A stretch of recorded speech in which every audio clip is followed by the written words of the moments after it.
Salut à tous, bienvenue dans cette nouvelle vidéo. Alors juste avant que cette vidéo commence, je vous demanderai de rester jusqu'à la fin parce que je vais vous expliquer un petit peu comment ça va se passer la suite des voyages, car en ce moment, vous le savez que c'est très compliqué de prendre l'avion et de voyager. Donc restez jusqu'à la fin, je vais vous expliquer la suite de 2020.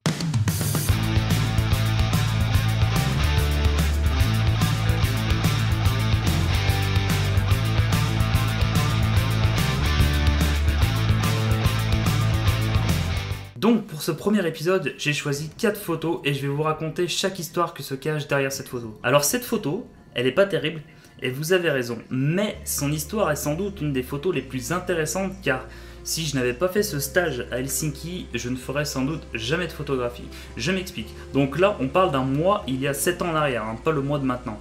À l'époque, donc je revenais tout juste du Japon, et à l'époque, le Japon c'était vraiment le seul pays qui m'intéressait. Les autres pays, mais je m'en foutais royalement. Alors oui, c'était vraiment différent il y a 7 ans en arrière comparé à maintenant. Parce que j'avais un petit peu peur, parce que c'était un pays que je ne connaissais absolument pas. J'allais me retrouver dans une école où les gens ils parlaient anglais, et moi à l'époque l'anglais c'était pas vraiment ça. Donc c'est pour ça que j'étais un petit peu moyennement motivé à aller là-bas. Bref, de toute manière j'avais pas le choix, c'était mon stage d'école, donc je suis parti à Helsinki. Et là, à Helsinki, alors attention, petite parenthèse, la Finlande, alors certes le drapeau finlandais ressemble beaucoup à la Norvège, à la Suède, au Danemark, aux îles Féroé, etc.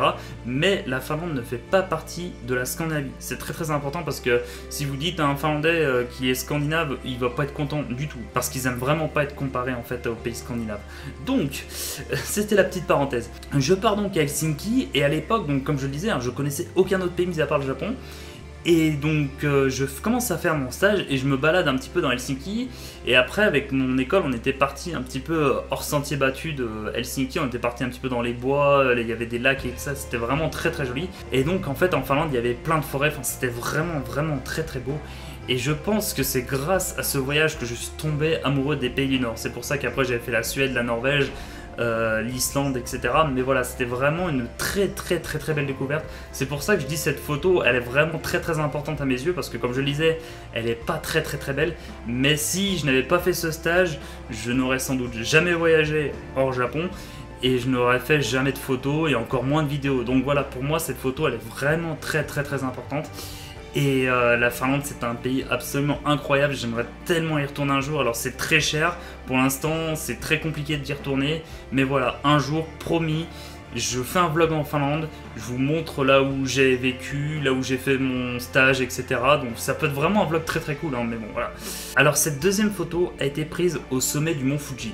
Oui monsieur, au sommet du mont Fuji. Ça c'est cool.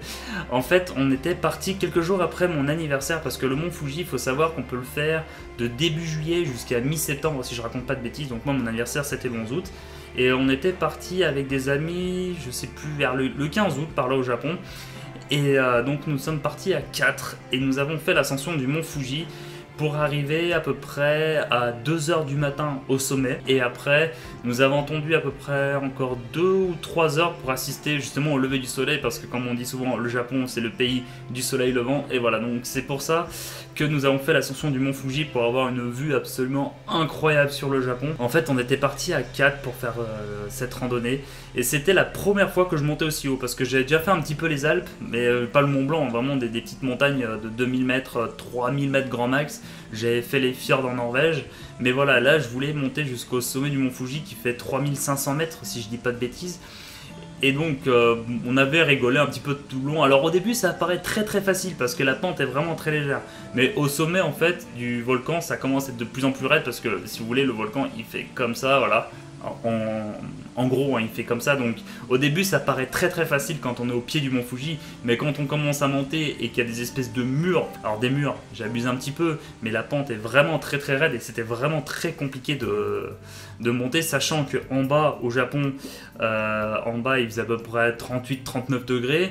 En haut, il faisait -2 quand même. Donc, en plus d'avoir tout notre matos photo, on devait prendre... Enfin, moi, j'avais pris ma veste de ski, j'avais mon bonnet, écharpe, gants, des grosses chaussures, un gros pantalon, parce qu'il commençait à faire vraiment très froid, à peu près sur les 2 tiers du chemin. Et là, on n'avait pas de chance cette fois-ci, c'est qu'en fait, ils avaient annoncé des orages. Donc, nous, on avait commencé à faire l'ascension du mont Fuji, et il y avait l'orage qui commençait à gronder.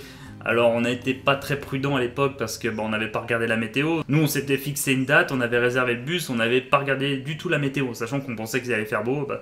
pas du tout. Donc on a eu de la chance parce qu'en fait au final l'orage il n'était pas si violent que ça, et une fois qu'on avait passé les nuages, on avait justement cette super vue sur une ville. Alors je sais pas c'est quelle ville, mais on avait vraiment cette vue absolument splendide. Donc on avait pris avec, j'avais 2 potes photographes avec moi en plus à l'époque, donc on avait pris les trépieds, on avait mis nos boîtiers dessus, un petit temps de pause de 5-7 secondes à peu près pour faire ressortir un petit peu la lumière de la ville. Alors ça c'était vraiment une très belle aventure, peut-être celle qui m'a le plus marqué en voyage, car en plus d'avoir une vue absolument incroyable, enfin moi la montagne, tout ce qui est montagne, altitude, j'adore ça, j'étais avec des super bons potes, donc voilà, c'était vraiment une très belle ambiance et j'avais adoré.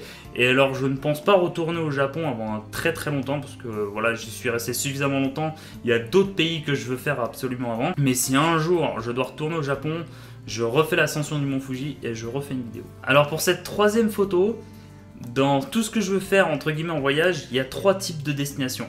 La destination qui me fait fantasmer, donc il y a des pays qui me font vraiment fantasmer. Il y a eu la Norvège, l'Islande, les États-Unis, l'Alaska qui fait partie des États-Unis mais que je n'ai pas encore fait. Il y a la Russie que je rêve de faire absolument. Il y a le Cambodge que voici. Il y a Madagascar, le Sri Lanka aussi. Le Sri Lanka, je rêve d'aller là-bas. Bref, il y a des pays qui me font fantasmer. Après, il y a des pays où j'ai envie d'y aller juste par pure découverte, hein, comme j'ai pu faire en Irlande, comme j'ai fait au Danemark, comme qu'est-ce que j'ai fait d'autre, des pays comme le Mexique. C'était pas un pays qui me faisait fantasmer, mais c'était un pays que je voulais faire. Et après il y a des pays qui ne m'intéressent absolument pas, donc je vais pas citer les noms. Donc le Cambodge faisait partie de mes pays qui me faisaient fantasmer, parce que comme vous le savez, j'aime beaucoup l'histoire. Alors le Cambodge, moi ce qui me faisait fantasmer, c'était Angkor. C'était absolument le truc que je voulais faire de ma vie.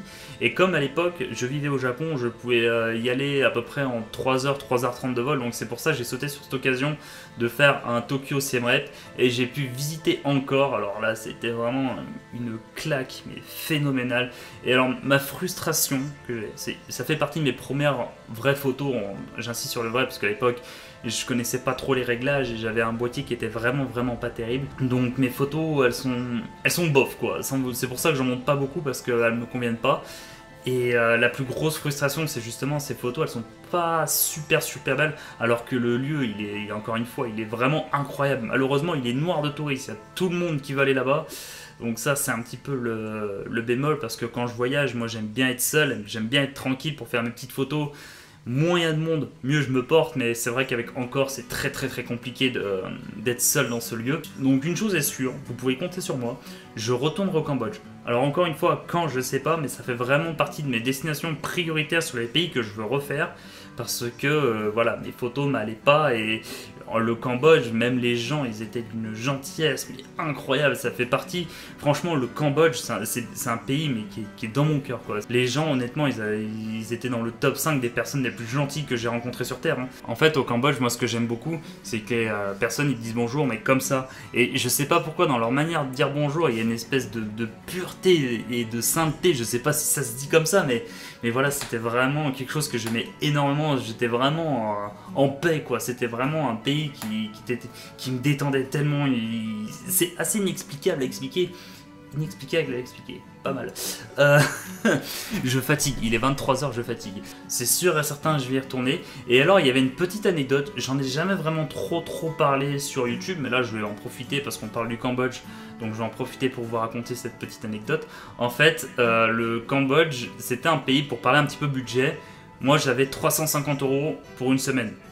Sachant que avec mon logement, mon transport et dans tous les restos, les déplacements que j'ai fait, j'ai même pas réussi à dépenser 100 €.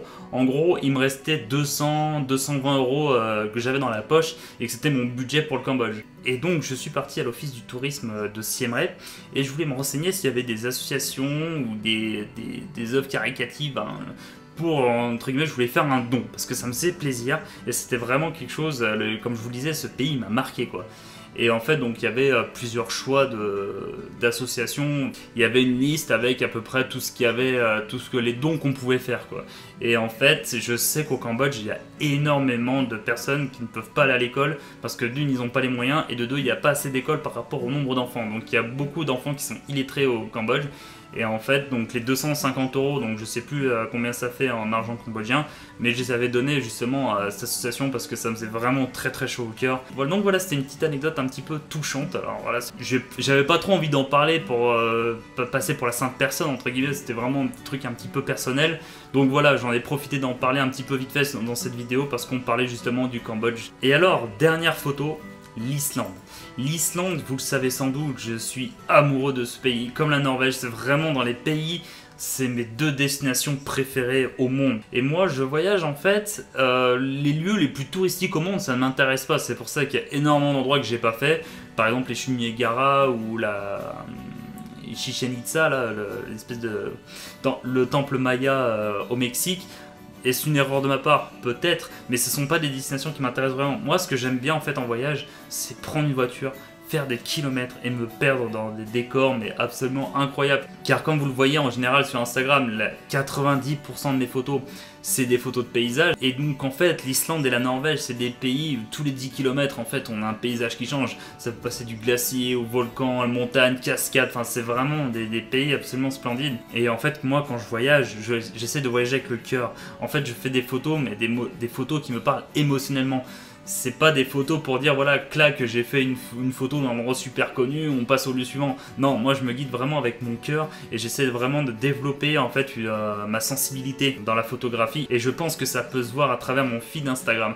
Donc voilà, c'est pour ça que je voulais reparler d'Islande parce que c'est vraiment un pays que j'aime énormément, comme je le disais avec la Norvège. Et ça c'est pareil, dès que j'y peux, alors là il faut un budget assez colossal pour retourner là-bas, mais dès que j'y peux, croyez-moi, j'y retournerai. Donc cette vidéo est terminée. Alors comme je le disais, hein, c'est un petit peu de vidéo en mode confinement où je vous racontais un petit peu l'histoire que se cachait derrière ces images. Pour en revenir à ce que je disais au début de la vidéo, là, voyager, ça va être très compliqué parce que déjà, je suis au chômage, comme beaucoup de personnes malheureusement, mais là où j'ai pas de chance, c'est qu'en fait, l'aérien, c'est énormément touché à cause du Covid-19. Enfin, il y a des compagnies qui sont en train de couler quasiment tous les jours.